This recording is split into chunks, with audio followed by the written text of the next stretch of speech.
बिस्मिल्लाहिर्रहमानिर्रहीम। अस्सलाम वालेकुम। वेलकम टू AS नॉवेल्स इन। कैसे हैं आप सब? उम्मीद है खैरियत से होंगे।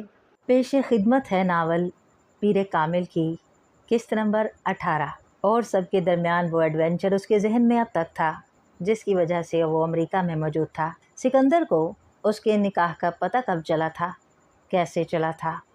सालार ने जानने की कोशिश नहीं की, मगर वो अंदाज़ा कर सकता था कि सिकंदर उस्मान को उसके बारे में कैसे पता चला होगा। ये हसन या नासरा नहीं थे जिन्होंने सिकंदर उस्मान को सालार और इमामा के बारे में बताया होगा। वो उनकी तरफ से मुतमईन था ये खुद इमामा ही होगी जिसने उससे फ़ोन पर बात करने के बाद ये सोचा होगा कि उसकी बजाय सिकंदर उस्मान से सारी बात की जाए, और उसने यकीनन ऐसा ही किया होगा। इसीलिए उसने दोबारा सालार से रब्ता नहीं किया।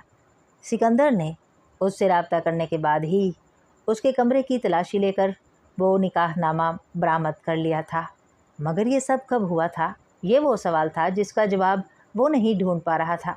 जो भी था, इमामा के लिए उसकी नापसंदीदगी में पाकिस्तान से अमेरिका आते हुए कुछ और इजाफा हो गया था। यके बाद दीगरे वो उसके हाथों जिक उठाने पर मजबूर हुआ था, और अब वो पछताता था कि उसने इस तमाम मामले में इमामा की मदद कैसे की।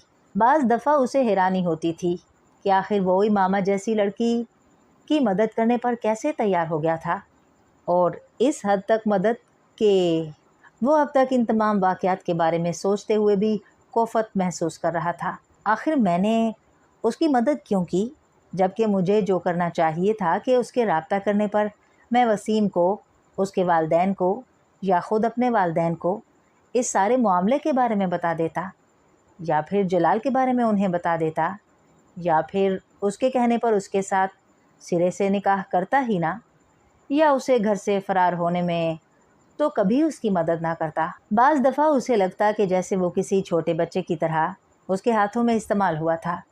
इतनी फर्माबरदारी, इतनी ताबेदारी, आखिर क्यों, जबकि वो उसके साथ कोई ताल्लुक़ या वास्ता नहीं रखती थी और वो किसी तरह भी उसकी मदद करने पर मजबूर नहीं था। अब उसे वो सब कुछ एक एडवेंचर से ज़्यादा हमाकत लगता। वो किसी साइकोलॉजिस्ट की तरह इमामा के बारे में अपने रवैये का तज्ज़िया करता और मुतमईन हो जाता। जूँ जूँ वक्त गुज़रता जाएगा वो मुकम्मल तौर पर मेरे जहन से निकल जाएगी। ना भी निकली तब भी मुझे क्या फ़र्क पड़ेगा, वो सोचता। वक्त गुज़रने के साथ साथ यहाँ उसके हल्का अहबाब में इजाफ़ा होने लगा, और इसी हल्का अहबाब में एक नाम साद का था। उसका ताल्लुक़ कराची से था। सालार की तरह वो भी अमीर कबीर घराने से ताल्लुक़ रखता था, मगर सालार के बरक्स उसका घराना ख़ासा मजहबी था। ये सालार का अंदाज़ा था। साद की हिस्से मज़ाह बहुत अच्छी थी और वो बहुत हैंडसम भी था। न्यू हेवन में एक अमरीकी दोस्त के तवसत से उसकी मुलाकात साद से हुई थी, और उसकी तरफ दोस्ती में पहल करने वाला साद ही था। सालार ने इस दोस्ती को कबूल करने में कदरे तामुल किया, क्योंकि उसे यूँ लगता था जैसे साद और उसके दरमियान कुछ भी मुश्तरक नहीं है। साद वहाँ से एमफिल कर रहा था। सालार के बरक्स वो पढ़ाई के साथ जॉब भी करता था। उसका हुलिया उसकी मज़हब से जज्बाती वाबस्तगी बताने के लिए काफ़ी था। उसने दाढ़ी रखी हुई थी और मज़हब के बारे में उसका इल्म बहुत ज़्यादा था। सालार ने ज़िंदगी में पहली बार किसी ऐसे शख्स से दोस्ती की थी जो मजहबी था। साद 5 वक्त की नमाज़ पढ़ता था और दूसरों को भी इसके लिए कहता रहता। वह मुख्तलिफ़ ऑर्गेनाइजेशंस और क्लब्स में भी बहुत एक्टिव था। सालार के बरक्स अमेरिका में उसका कोई करीबी रिश्तेदार नहीं था। सिर्फ़ एक दूर के चचा थे जो किसी दूसरी स्टेट में रहते थे। शायद इसीलिए अपनी तन्हाई को दूर करने के लिए वो बहुत ज़्यादा सोशल था। सालार के बरक्स वो अपने बहन भाइयों में सबसे छोटा था, और शायद ये लाड प्यार ही था जिसने उसके वालिदैन को इतनी दूर तालीम के लिए भेज दिया था, वरना उसके बाकी दोनों भाई साद के वालिद के साथ ग्रेजुएशन के बाद बिज़नेस में शरीक हो गए थे। वो भी एक अपार्टमेंट किराए पर लेकर रहता था, मगर उसके साथ इस अपार्टमेंट में 4 और लोग भी रहते थे। उन 4 में से 2 अरब, एक बांग्लादेशी के अलावा एक और पाकिस्तानी था। वो तमाम स्टूडेंट्स थे। साद पहली ही मुलाकात में सालार से बहुत बेतकल्लुफ़ हो गया था। सालार के अमरीकी दोस्त जेफ ने जब साद को सालार की एकेडमिक कामयाबियों के बारे में बताया तो हर तरह की तरह साद भी मुतासिर हुए बगैर ना रह सका। सालार को साद का चेहरा देखकर और ख़ास तौर पर उसकी दाढ़ी देखकर हमेशा जलाल का ख्याल आता। दाढ़ी की वजह से दोनों में अजीब सी मुमासलत और मुशाबहत नजर आती। कई बार दूसरे दोस्तों के अलावा साद भी वीकेंड पर उसके साथ होता। तुम मुसलमान हो लेकिन मज़हब की सिरे से पाबंदी नहीं करते, साद ने एक दफ़ा सालार से कहा था। और तुम ज़रूरत से ज़्यादा मजहबी हो, सालार ने जवाबन कहा। क्या मतलब? मतलब ये कि जिस तरह तुम 5 वक्त की नमाज़ें पढ़ते रहते हो और हर वक्त इस्लाम की बात करते रहते हो, ये कुछ ओवर एक्टिंग टाइप चीज़ हो जाती है। सालार ने बड़ी साफ गोई के साथ कहा। तुम थकते नहीं हो हर वक्त नमाज़ें पढ़कर? ये फ़र्ज़ है, अल्लाह की तरफ से हमें हुक्म दिया गया है कि हम उसकी इबादत करें, उसे हर वक्त याद रखें, साद ने ज़ोर देते हुए कहा। सालार ने एक जुमाही ली। तुम भी इबादत किया करो, आखिर तुम भी मुसलमान हो, साद ने उससे कहा। मैं जानता हूँ, और इबादत ना करने से क्या मैं मुसलमान नहीं रहूँगा? उसने कुछ तीखे लहजे में साद से कहा। सिर्फ नाम का मुसलमान बनकर ज़िंदगी गुजारना चाहते हो तुम? साद, प्लीज़ इस किस्म के फजूल टॉपिक पर बात मत करो। मैं जानता हूँ तुम्हें मज़हब में दिलचस्पी है, मगर मुझे नहीं है। बेहतर है हम एक दूसरे की राय और जज्बात का ख्याल रखें और एक दूसरे पर कुछ ठूंसने की कोशिश ना करें। जैसे मैं तुमसे ये नहीं कह रहा हूँ कि तुम नमाज़ छोड़ दो, इस तरह तुम भी मुझसे ये ना कहो कि मैं नमाज़ पढ़ूँ। सालार ने इंतहाई साफ गोई से कहा तो साद खामोश हो गया। मगर कुछ दिनों के बाद वो उसके अपार्टमेंट पर आया। सालार उसकी तवाज़ो के लिए कुछ लाने के लिए किचन में गया तो साद भी उसके पीछे ही आ गया। उसने बातों के दौरान फ्रिज खोल लिया और उसमें मौजूद खाने की चीज़ों पर नज़र दौड़ाने लगा। सालार पिछली रात एक फास्ट फूड आउटलेट से अपना पसंदीदा बर्गर लेकर आया था। वो फ्रिज में पड़ा था। साद ने उसे निकाल लिया। इसे रख दो, ये तुम ना खाना, सालार ने जल्दी से कहा। क्यों? साद ने माइक्रोवेव की तरफ जाते हुए पूछा। इसमें पोर्क है, सालार ने लापरवाही से कहा। मजाक मत करो, साद ठिठक गया। इसमें मजाक वाली कौन सी बात है? सालार ने हैरानी से उसे देखा। साद ने जैसे फेंकने वाले अंदाज में प्लेट शेल्फ पर रख दी। तुम पोर्क खाते हो? मैं पोर्क नहीं खाता, मैं सिर्फ ये बर्गर खाता हूँ क्योंकि ये मुझे पसंद है, सालार ने बर्नर जलाते हुए कहा। तुम जानते हो ये हराम है इस्लाम में? हाँ, और फिर भी अब तुम फिर वही तबलीगी वाज शुरू मत कर देना। मैं सिर्फ पोर्क ही नहीं खाता, हर किस्म का गोश्त खा लेता हूँ, सालार ने लापरवाही से कहा। वो अब फ्रिज की तरफ जा रहा था। मुझे यकीन नहीं आ रहा। खैर, इसमें ऐसी बेयकीनी वाली क्या बात है, ये खाने के लिए ही होता है। वो अब फ्रिज में पड़े दूध के पैकेट को निकाल रहा था। हर चीज़ खाने के लिए नहीं होती, साद कुछ तिल मिलाया। ठीक है, तुम ज़्यादा मजहबी ना सही, मगर मुसलमान तो हो, और इतना तो तुम जानते ही होगे कि पोर्क इस्लाम में हराम है, कम अज़ कम एक मुसलमान के लिए। सालार खामोशी से अपने काम में मसरूफ़ रहा। मेरे लिए कुछ मत बनाना, मैं नहीं खाऊंगा, साद यकदम किचन से निकल आया। क्यों? सालार ने मुड़कर उसे देखा। साद वॉश बेसन के सामने खड़ा साबुन से हाथ धो रहा था। क्या हुआ? सालार ने उससे कदरे हैरानी से पूछा। साद ने जवाब में कुछ नहीं कहा। वो इसी तरह कलमा पढ़ते हुए हाथ धोता रहा। सालार चुभती हुई नज़रों से होंठ भींचे उसे देखता रहा। हाथ धोने के बाद उसने सालार से कहा, मैं तो इस फ्रिज में रखी कोई चीज़ नहीं खा सकता, बल्कि तुम्हारे बर्तनों में भी नहीं खा सकता। अगर तुम ये बर्गर खा लेते हो और भी क्या कुछ नहीं खा लेते होगे। चलो बाहर चलते हैं, वहीं जाकर कुछ खाते हैं। ये बहुत इंसल्टिंग है, सालार ने कदरे नाराज़ी से कहा।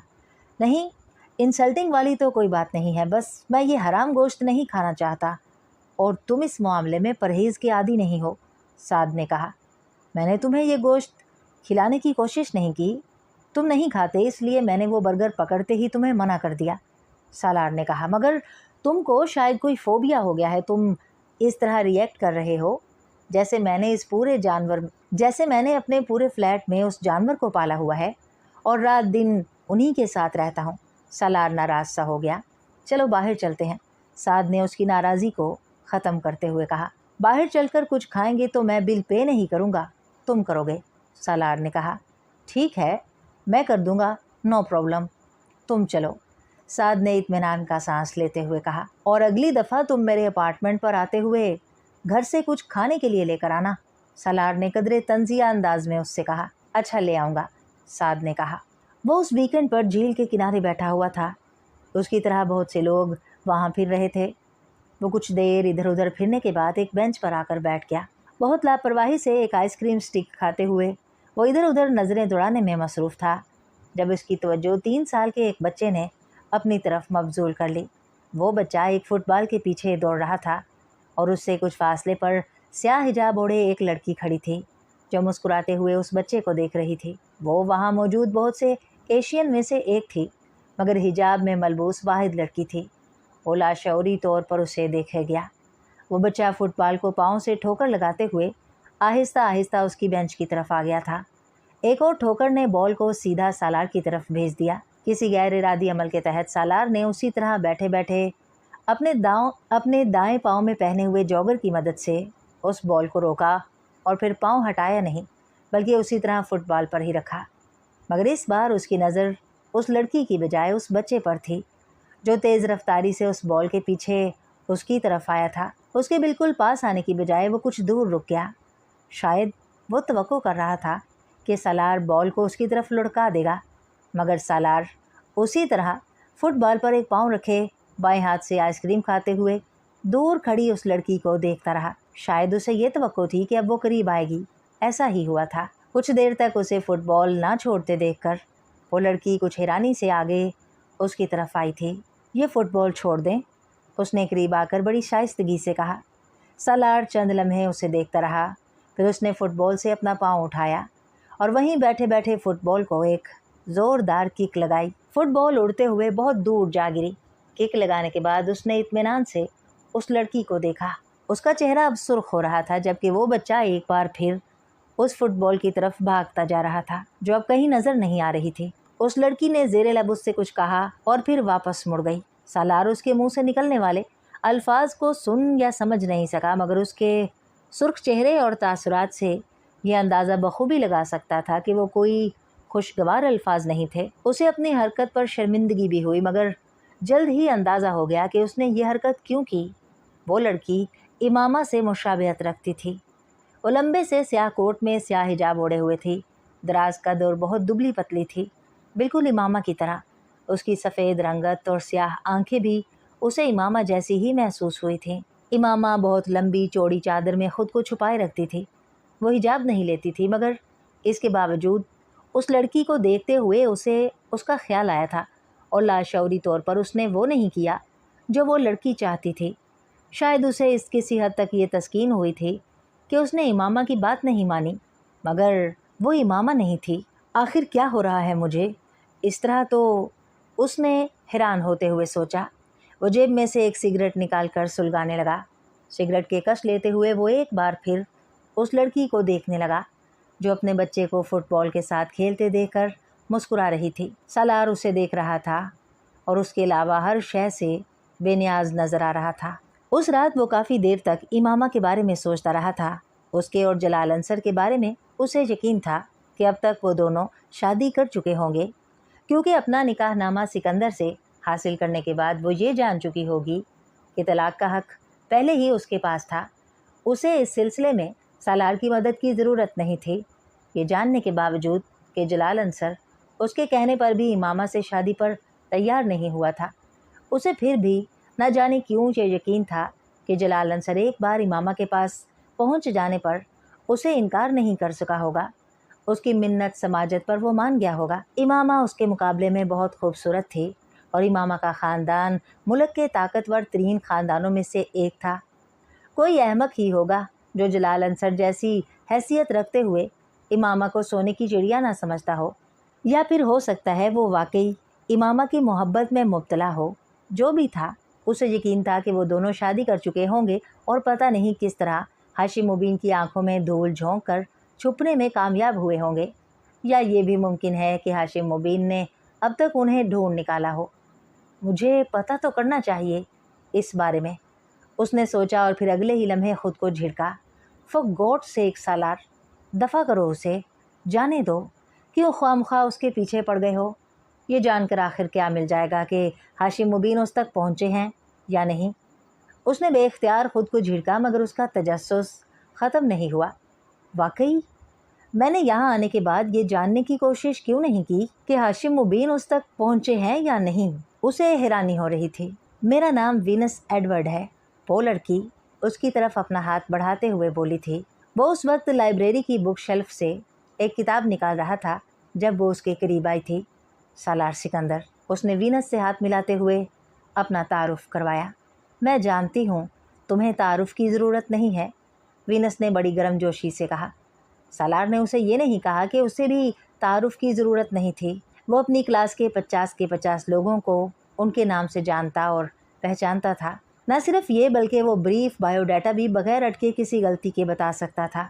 जैसे वो इस वक्त वीनस को ये बताकर हैरान कर सकता था कि वो न्यू जर्सी से आई थी। वहाँ वो साल एक हेवरेज कंपनी में काम करती रही थी। उसके पास मार्केटिंग में एक डिग्री थी और वो अब दूसरी डिग्री लेने के लिए वहाँ आई थी और वो उससे कम से कम 6-7 साल बड़ी थी। अगरचे अपने कदोकामत से सालार उससे बहुत बड़ा लगता था, मगर वो जानता था कि वो इस वक्त अपने बेंच में सबसे कम उम्र था। अपने बेंच में सिर्फ वही था जो किसी किस्म की जॉब किए बगैर सीधा MBA के लिए आया था। बाकी सबके पास कहीं ना कहीं कुछ साल काम करने का तजर्बा था, मगर इस वक्त वीनस को यह सब कुछ बताना उसे खुशफहमी का शिकार करने के मुतरादिफ था। अगर मैं आपको कॉफ़ी की दावत दूं तो, वीनस ने अपना तारुफ करवाने के बाद कहा, तो मैं उसे कबूल कर लूँगा। वो उसकी बात पर हंसी। तो फिर चलते हैं, कॉफ़ी पीते हैं। सालार ने कंधे उचकाए और किताब को दोबारा शेल्फ में रख दिया। कैफेटेरिया में बैठकर वो दोनों तकरीबन आधा घंटा तक एक दूसरे के साथ बातें करते रहे। ये वीनस के साथ उसकी शनासाई का आगाज़ था। सालार के लिए किसी लड़की के साथ ताल्लुकात बढ़ाना कोई मुश्किल काम नहीं था। वो ये काम बहुत आसानी से कर लिया करता था। इस बार मज़ीद आसानी ये थी कि पहल वीनस की तरफ से हुई थी। 3-4 मुलाकातों के बाद उसने एक रात वीनस को अपने फ्लैट पर रात गुजारने के लिए इनवाइट कर लिया था और वीनस ने किसी तामुल के बगैर उसकी दावत कबूल कर ली। वो दोनों यूनिवर्सिटी के बाद इकट्ठे बहुत सी जगहों पर फिरते रहे। सालार के फ्लैट पर उनकी वापसी लेट नाइट हुई थी। वो किचन में अपने और उसके लिए गिलास तैयार करने लगा, जबकि वीनस बेतकल्लुफ़ी से इधर उधर फिरते हुए उसके अपार्टमेंट का जायज़ा ले रही थी। फिर वो उसके करीब आकर काउंटर के करीब खड़ी हो गई। बहुत अच्छा अपार्टमेंट है तुम्हारा। मैं सोच रही थी कि तुम अकेले रहते हो तो अपार्टमेंट का हुलिया खासा ख़राब होगा, मगर तुमने तो हर चीज़ बड़े सलीके से रखी हुई है। तुम ऐसे ही रहते हो या ये एहतमाम ख़ास मेरे लिए किया गया है? सालार ने एक गिलास उसके आगे रख दिया। मैं ऐसे ही रहता हूँ, करीने और तरीके से। उसने घूंट भरा और गिलास दोबारा काउंटर पर रखते हुए वो वीनस के करीब चला आया। उसने उसके दोनों कंधों पर हाथ रख दिए। वीनस मुस्कुरा दी। सालार ने उसे अपने कुछ और करीब किया और फिर यकदम साकित हो गया। उसकी नज़रें वीनस की गर्दन की जंजीर में झूलते उस मोती पर पड़ी थीं, जिसे आज उसने पहली बार देखा था। सर्दी के मौसम की वजह से वीनस भारी भरकम स्वेटर्स और जैकेट्स पहना करती थी। उसने 1-2 बार उसके खुले कॉलर से नजर आने वाली इस जंजीर को देखा था, मगर इस जंजीर में लटका हुआ वो मोती आज पहली बार उसकी नज़रों में आया था, क्योंकि आज पहली बार वीनस एक गहरे गले की शर्ट में मलबूस थी। वो उस शर्ट के ऊपर एक स्वेटर पहने हुए थी जिसे उसने सालार के अपार्टमेंट में आकर उतार दिया था। उसके चेहरे की रंगत बदल गई। एक झमाके के साथ वो मोती उसे कहीं बहुत पीछे किसी और के पास ले गया था। मसा करते हाथ और उंगलियां, हाथ और कलाई से कोहनी तक का सफ़र करती उंगलियां, आंखों से पेशानी, पेशानी से सफ़ेद चादर के नीचे स्याह बालों पर फिसलते हुए हाथ। इमामा की गर्दन के गिर्द मौजूद जंजीर तंग थी। उसमें लटकने वाला मोती उसकी हंसली की हड्डी के साथ बिल्कुल साथ झूलता था। जंजीर थोड़ी सी भी लंबी होती तो वो उसे देख ना पाता। उस रात वो बहुत तंग गले की शर्ट और स्वेटर में मलबूस थी। उस मोती को देखते हुए वो कुछ देर के लिए मफलूज हो गया। वो उसे किस वक्त याद आई थी। उसने मोती से नजरें चुराने की कोशिश की। वो अपनी रात खराब नहीं करना चाहता था। उसने वीनस को देखकर दोबारा मुस्कुराने की कोशिश की। वो उससे कह रही थी, मुझे तुम्हारी आंखें बहुत खूबसूरत लगती हैं, मुझे तुम्हारी आंखों से घिन आती है। किसी आवाज़ ने उसे एक चाबक मारा था और उसके चेहरे की मुस्कुराहट यकदम गायब हो गई। वीनस के वजूद से अपने बाजू हटाते हुए वो चंद कदम पीछे मुड़ा और काउंटर पर पड़ा हुआ गिलास उठा लिया। वीनस हक्का बक्का उसे देख रही थी। क्या हुआ? वो चंद कदम आगे बढ़ाई और उसके कंधे पर हाथ रखते हुए कुछ तशवीश से पूछा। सालार ने कुछ कहे बगैर एक ही सांस में गिलास खाली किया। वीनस उसके जवाब ना देने पर अब कुछ उलझे हुए अंदाज में उसे देख रही थी। वीनस में उसकी दिलचस्पी खत्म होने में सिर्फ चंद मिनट लगे थे। वो नहीं जानता उसे क्यों उसके वजूद से उलझन होने लगी थी। वो पिछले 2 घंटे एक नाइट क्लब में उसके साथ डांस करता रहा था और वो उसके साथ बेहद खुश था, और अब चंद मिनटों में सालार ने अपने कंधे झटके और सिंक की तरफ चला गया। वो अपना ग्लास धोने लगा। वीनस दूसरा ग्लास लेकर उसके पास चली आई। सालार ने उससे ग्लास ले लिया। वो अपने सीने पर दोनों बाजू लपेटे उसके बिल्कुल पास खड़ी उसे देखती रही। सालार को उसकी नज़रों से झुंझलाहट हो रही थी।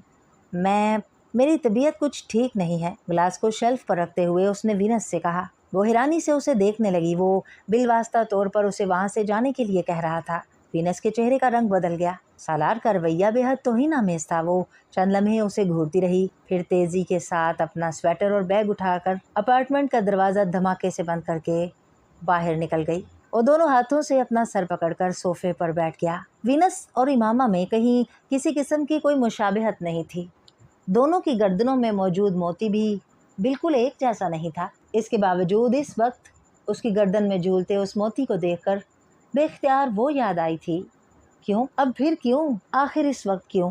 वो बेहद मुश्ताइल हो रहा था। उसकी वजह से उसकी रात खराब हो गई थी। उसने सेंटर टेबल पर पड़ा हुआ एक क्रिस्टल का गुलदान उठाया और पूरी कुव्वत से उसे दीवार पर दे मारा। वीकेंड के बाद वीनस से उसकी दोबारा मुलाकात हुई, लेकिन वो उससे बड़े रूखे और उखड़े हुए अंदाज में मिला। ये उससे ताल्लुकात शुरू करने से पहले ही ख़त्म करने का वाहिद रास्ता था। उसे हर उस औरत से झुंझलाहट होती थी जो उसे किसी भी तरह से इमामा की याद दिलाती, और वीनस इन औरतों में शामिल हो गई थी। वीनस जो उसकी तरफ से किसी माजरत और अगली दावत का इंतज़ार कर रही थी, वो उसके इस रवैये से बुरी तरह दिल बर्दाश्ता हुई थी।